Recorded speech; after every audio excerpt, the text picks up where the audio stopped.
Today we are going to start our statistics course. So firstly, we get to see about frequency distributions. It is the distribution of some raw data. Raw means unarranged data in the form of tables, where we use the classes as well as their respective frequencies. Frequency distributions basically arrange that raw data into a proper data, or you can say information. From that data we get to have some information, and the arranged data becomes the information, right? So from the raw data we cannot you can say guess that what it is actually representing, right? But through the frequency distributions we get to know that how many people fall in this particular category and what it is representing, all those numerical things easily, right? So firstly we will see how to make the frequency distributions out of the statements or problems. So firstly we have to know all its types, right? So frequency distributions are of three types. One is categorical, ungrouped and grouped frequency distributions. So all of these three are being used, but we have to know that which type is used when we have to use which type, right?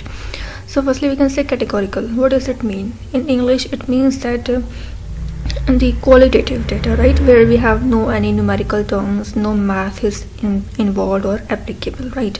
So that is known as the categorical data. So when we are given some categorical data, for example you can say religion, gender or color, these things are, you can say, alphabetical or non-numerical things, right? So in that case we make the categorical distributions. When we have the, you can say, when we use ungrouped data, it is when we have the numerical data but we don't need any grouping, right?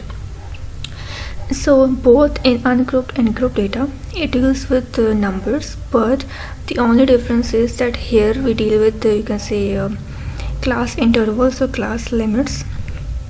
I will tell you what is this, but here we deal with the class without class limits, and in grouped data we deal with the class limits. Okay, so what is its use? You can say here that we make, when we have to make the grouped frequency distribution or ungrouped one like this, if the range of the data that is given is large, right, like the numbers are from 1 to 50, 1 to 100 and like this is a large range, okay? And when the number are from like 1 to 5, 1 to 10, 1 to 15, they're like a small range, right? So when the range is large, then we use the grouped frequency distribution, because we have to make groups in order to, you can say, manage our data completely. We cannot go on forever to make all the data in our frequency distribution. So we have to make its groups, like a group of 5, group of 6 numbers, group of 10 numbers. It depends upon the situation, okay? So here we make the groups of large data.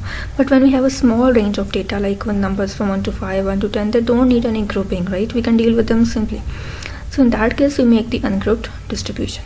And when the data is qualitative, which means the qualities of the data is given, some alphabetical thing is there, no math is applicable or non-numerical things are there, then we make the categorical distribution, okay? And out of all these, mostly grouped are used the most. They are the most useful.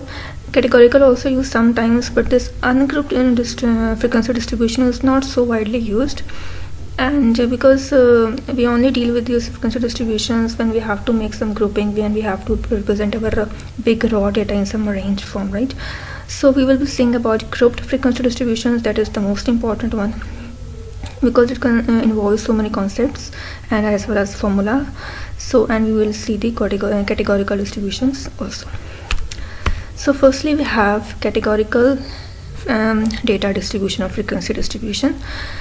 So we will deal with one example and its solution, but first we have to know about one thing that is called as relative frequency, okay? When we have to know that what is the percentage of items in some particular class or in some particular, you can say like here this is my first class, second class, third class. If I want to know that how many things, how many, you can say, people or elements fall in this particular class, then I have to find out its percentage, right? And that very percentage is called as the relative frequency. and there is a proper formula to calculate the relative frequency. That is called the formula is class frequency divided by the total frequency. Okay, so you will get this thing better when we will see this example. Here you can see here is some survey that was taken, that how many people trust in internet. A means trust in all, M is trust in most, H means trust in half, S is trust in small, right? So here you can see one thing, and that we are not given with any numbers, right? We are seeing the, you can say, qualitative data, categorical data, non-numerical data, where math is not applicable, right? So in this case you can easily guess that you have to use the categorical frequency distribution, right? So this is the data. If suppose there are total 9 M's, it means that there are 9 people who trust in most of the information in the internet. If the A's are suppose 6, it means there are 6 people who trust in this information on the internet. It was a survey basically. Okay, so out of this you cannot easily guess that how many people fell in which category. So in order to arrange this raw data, we have to, you can say, this data and this data, which is more clearly understandable. Definitely the frequency distribution is more readable, understandable, right? So in the solution, what we have to do, we have 3 steps to make the categorical distribution. Step number 1 is make classes of each category of the people. We are given how many categories? A, M, H and S. We are given 4 categories, right? So they say that make classes. Here you can see the classes column. I have made the column for classes. A, M, H, S, all the categories are covered over here. Next, make frequency columns. Here in the frequency columns you can see here what I have to write. I have to see that the class A or the category A, how many A's are in the given raw data, right? And there are total 4 A's in the raw data. You can see it just tells now that how many elements or things are in that particular class, right? So in class A you can say that there are 4 A's, okay, and there are 28 M's in this data. There are 28 M's. We have to count M's, okay? 28 M's. 6 H I have found from there, and I got 2 S from this data. Okay, so we have made the frequency column also of each class. Okay, calculate the percentage of people in each class by using the relative frequency. Even if we are not told that to use relative frequency, we must know that because we are told to calculate the percentage in the categorical data distribution, so we have to use the relative frequency, right?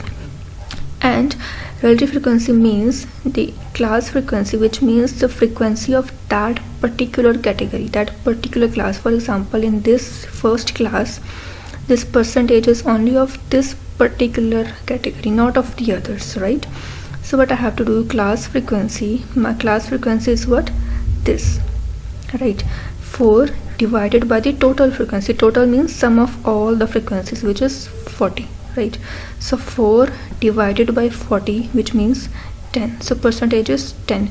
It means that 10% of the people fall in this category. This tells the number of people. 4 people in this category, but as we know that you can say obtain, when you obtain our marks out of 100 or like this, then we also get to find its percentage also, right? So it is just like this. Suppose you have gotten 4 marks out of 100, so out of 40, so you are calculating its percentage, that you have gotten 10% only.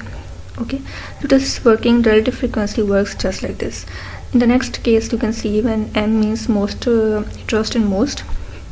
Here you can see M is equals to 20, trust in most. 28 people trust in most. This represents the number of people, right? But this represents the percentage of people in this category M. So we can see that class frequency, this class frequency is 28 divided by total is 40. 28 by 40 gives me what? It will, and the answer will come in points. So you have to multiply it with 100 to get the percentage. we get 70. And just like this we have to do with other these categories as well. But if you can say if you take the sum of all the percentages, you must get 100%, right? This is the clue that you have solved it correctly, right? So I hope that you are okay with the categorical distribution now. If you know that how to find out the relative frequency, because this is just it, you have to make the frequency table, you have to calculate the percentage of each category, and that's it. Okay, so if you get any kind of problem on categorical data distribution, I hope you can do it, because the logic is over here. You have to follow these 3 steps. And so next we have to see is the grouped data distribution. This is the most important one. You have to see it very carefully. Okay, there are multiple new terms and formulas that you have to remember to solve these sort of problems. And if you see this problem carefully, then you can solve any sort of problem on the group data distribution. Okay, so listen very attentively. Prerequisites: it means that before going to the example of group data distribution, you have to know about some things, some formula, some terms. Okay, so the very first term, which is I guess very basic for you, range. What is range? It is the, you can say, maximum value out of data minus the minimum value. It gives us one value which is called as the range of data. Okay, so next we have this number of classes, because we know that we are dealing with grouped distribution where we have to make groups, we have to make class limits, or you can say intervals, right? So in that case we have to know that how many intervals we have to make to properly adjust our data over here. Like you can see, I am making 1 2 3 4 5 6 7 8, you can say number of classes are there. So we have to know that how many classes we have to make, right? We cannot guess it, just we have to use proper strategy. Okay, so you have to make the number of classes, which is represented by k, equals 1 plus 3.3 log, and this is the formula. Okay, and where n is the total number of values, you have to calculate how many values you are given in the raw data. If you put that n in here and solve, it will give you the number of classes you have to make. Okay, next we have the class width, that is represented by h.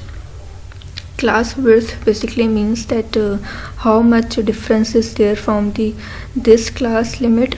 This is the lower class limit, this is the upper class limit, then lower class, upper class, lower class, upper class, like this. Okay, and this class width basically represents the difference between 2 lower class limits, like 188 minus 165, whatever you get is the h, you can say it is the class width.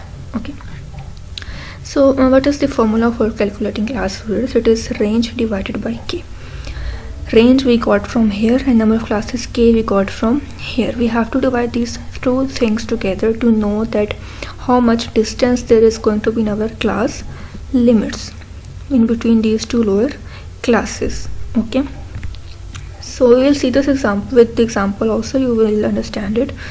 Okay, so one important thing is here h must be rounded up, that is 2.3 is 3. This is quite, I guess, weird that we know that after 2.5 or with 2.5 we can round off or round up, but in case of classes we have to you can say accommodate all our data in those classes, right? So we need some, you can say, more classes so that easily we can adjust our data. So even if it is 2.1, 2.2, 2.9, whatever, we have to round it up, not off but up, which means one higher. Okay, so you have to know this thing, otherwise you can be in problem. So it must be one higher. Okay, and similarly for this k also, k must be rounded up also. You will see this through example, but suppose the k is coming as 1.2, we have to make it 2. Okay, you have to know these 2 things, otherwise this can be troublesome. Okay, so next we have peak value. What is peak value and extreme value, and why are we seeing about these 2 terms? Because whenever we make the frequency distribution for grouped data, then in the very last we have to conclude the peak value as well as the extreme value out of the table, grouped table. Okay, so we must know about these 2 things. Peak value occurs where the frequency is the highest. peak value basically means that where the most of our data values are lying, like in which class the most data values are lying. Like here you can see my highest frequency is 13, so I know that in this class the most data values are lying. Okay, so it occurs where the frequency is the highest. This is the peak value, very simple. Extreme value, what is this?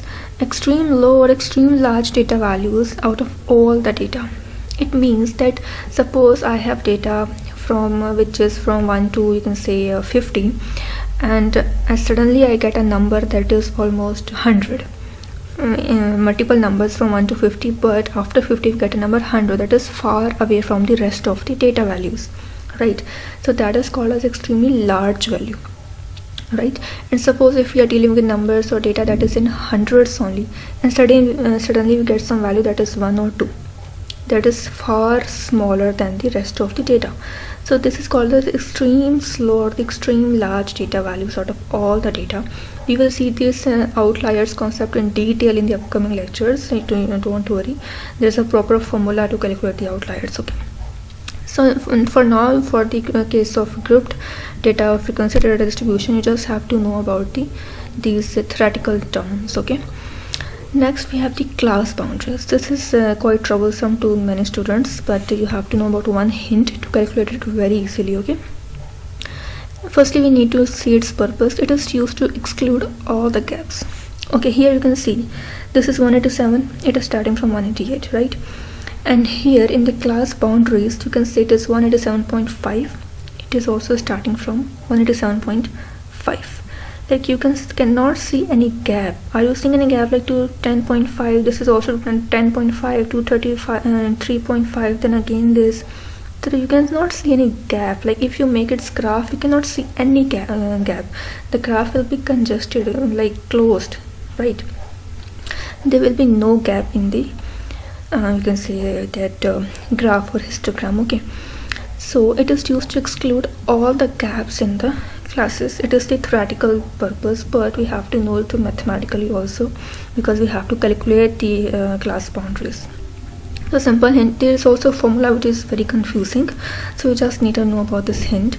So if the data is in decimal means in points. Okay, so if the number is given in decimals, then we have to do what? We have to subtract 0.05 from the lower class limit and subtract 0.05 from lower and add 0.05 in upper class limit. And when we have to do this, when we are given the decimal data, here you can see I'm not given any decimal data. It means this first part of the hint is not applicable. Okay, you cannot apply this hint. Okay, but if our data is constant, right? If the data is constant, then we have to subtract only 0.5 from the lower class. This is the lower class limit. Subtract 0.5 from the lower class limit, we get 164.5, and add 0.5 in the upper class limit. Add 0.5 in the upper class limit, we get 187.5. This is very simple. Okay, so because we fall in this category for now, because our data is constant, we will subtract 0.5 from all these lower class limits, and we will add 0.5 in all these upper class limits. And then you have to notice that this one and this one, then this one and this one, they will be same. Okay, so just you have to know about these two things, you have to remember these things. So after knowing about all the major concepts of formulas, we can now solve our example. I hope you're okay with them. So example, weights of the 50 people are given. We have to analyze the results as peaks and extreme values. Okay, now see the range of the data. We are starting from, like, there is 240 also, and the smallest number is, which is the smallest number? It is 165, right? From 165 to, we are going to find the largest value now. The largest value is 325. Where is 325? Okay, Now I cannot find it. Oh, okay, it's here. So we have to subtract, we have to get the range first of all, right? We have seen over here. So we have to subtract the maximum value, that is 325, out of my all the data values, and my minimum value we have to find it ourselves. Okay, my minimum value is 165, right? This is 165. So we have to subtract these two and we get 160. So my range is 160. Okay, next we have to find the number of classes, that is k by this formula. N means number of values, and here we are told that there are 50 players, right? So it means there are 50 number of values. So 1 plus 3.3 into log of n, log of 50, we get 6.6. But we know that we have to round up, k must be rounded up, so 6.6 means 7. Okay, class width, which means that range by total number of classes. My range is 160, my number of classes k is 7, so we get 22.8, but we have to round it up, so we get 23. Okay, so now see very carefully how we are going to make this table. We have to make these 4 columns: class limits, class boundaries, frequency, and cumulative frequency. I will tell you what is this. So first of all, from where we have to start making this column, you have to start, this value should be the smallest value of your all the data. My smallest value is, minimum value is 165. Here my minimum value is 165, so I am starting from 165. After writing 165, you don't need to see at this data again. Okay, after writing 165, what you have to do, you have to add class width in the most minimum value. And how many times we have to keep adding the class width? We have to keep it adding till the number of classes that we that means that we have to add this 8 in 165 7 times. Why? Because I need 7 rows, right? So my smallest value is 165. If I add 23, that is class width, we have to add the class width. If I add 23, I get 188, right? And you can see I'm not writing 188 over here, I'm writing 187. Why so? Remember one thing which is very important, that I cannot write 188 over here and then again start from my next class from 188 to 210, then again 210 to 233, then 233 to 256. This is wrong. Classes should be mutually exclusive, so that's why this 23 will definitely be added. The answer is definitely 188, but you don't have to write 188 over the upper class limit. You have to keep adding the class width in the minimum value 7 times, but only in the lower class limit, which means 23 plus 165 is 188. 188 plus 23, which means the class width is 211. 211 plus 23 is 234. 234 plus 23 is 257. 257 plus 23 is 280. 280 plus 23 is 303, right? Must notice these things. And if you write 188 over here, then you can be in trouble. Okay, your classes are not mutually exclusive anymore. That is wrong. Okay, so if we add, I hope you have gotten this concept that we have to add this class width in the only lower class limit. After making this all the lower class limits, you can easily make the upper class limit. How? See, here it is 188, you have to subtract 1, 187, 211, so here 210, 234, so 233, 257, 256, just like this. Making this is nothing so problematic, but you have to just know, keep in your mind before making, that you have to add class width only in the lower class limits. So I guess I have told you about the class boundaries, and you can make it yourself now. That we have to do what, because our data is constant, so we have to subtract 0.5 from lower class limit and add 0.5 in upper class limit. So subtract 0.5, we get this, and add 0.5 in this, we get this. Okay, frequency means that out of from this range from 167 to 187, for we can say these all the numbers from 187 to 188, 187, 165 to 187 are 4.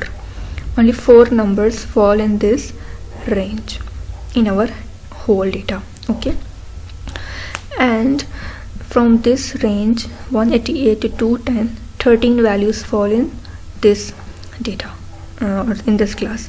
You have to note I have not made this frequency table frequency column as it is, but I have just made to make you understand how to make it, how it works. Okay, that's one. And suppose in this particular range or in this particular class limit, 10 values from this data fall. In this particular range, my 12 values from this data fall. You have to calculate.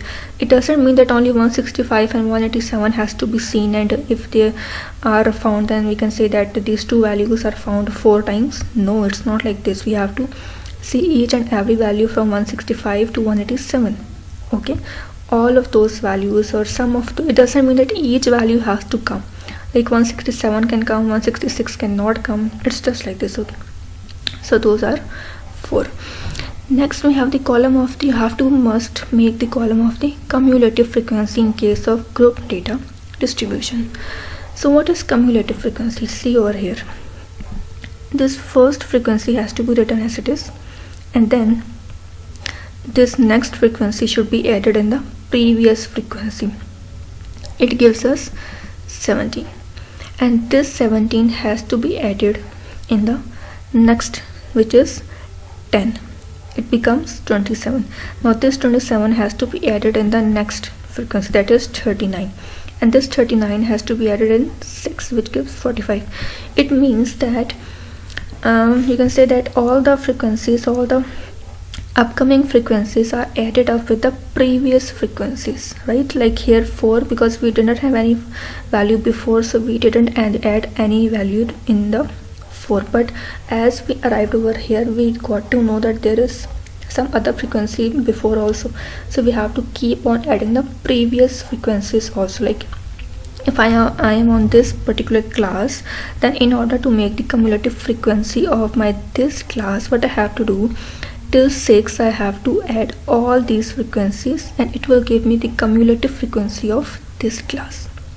Okay, cumulative means the added class frequencies, all the previous frequencies are added. It's very simple. Okay, and one thing you have to know, that the sum of all the frequencies should be equal to the cumulative frequency of the last class. Remember one thing, that it doesn't mean that you have to add all the cumulative frequency and you have to add all the frequencies and they both are equal. No, they cannot be equal. Okay, the sum of all the frequencies and the cumulative frequency of the last class, they have to be equal. Okay, total frequencies is 45, which means sum of these is 45, and here it is also 48. It is 48, it is also 48. So because they both are equal, so what you can say the this whole table is correct. And I hope you have gotten all these major concepts. So 2 things that we have to conclude in the end is peak value and extreme values, right? So frequency is highest in second class, that is 13. So there the most data values occur. So let's go to the second class. Here you can see this is 13, which means my frequency is highest over here as compared to other, which means that my most of these data values fall in this class range or class limit. Okay, so this is called as the peak value, where most of my data is occurring. This is the peak value. And extreme values means that you can say extreme large or extreme small values out of the rest of the data. So no extremely large or small value is found as compared to the rest of the data. This is true. You can say that my smallest was 165, then I got some in 200s, then I got in 300. There is no such extreme value that you are not getting any value in 600 or 400s or like this. Okay, all the values are in certain range, certain limit. They are not exceeding the limit. There are no big gaps in the data, right? So no extreme data values are occurring. So that's it. That's all for the frequency distributions. I hope you have gotten it. So that's it for today. Thank you.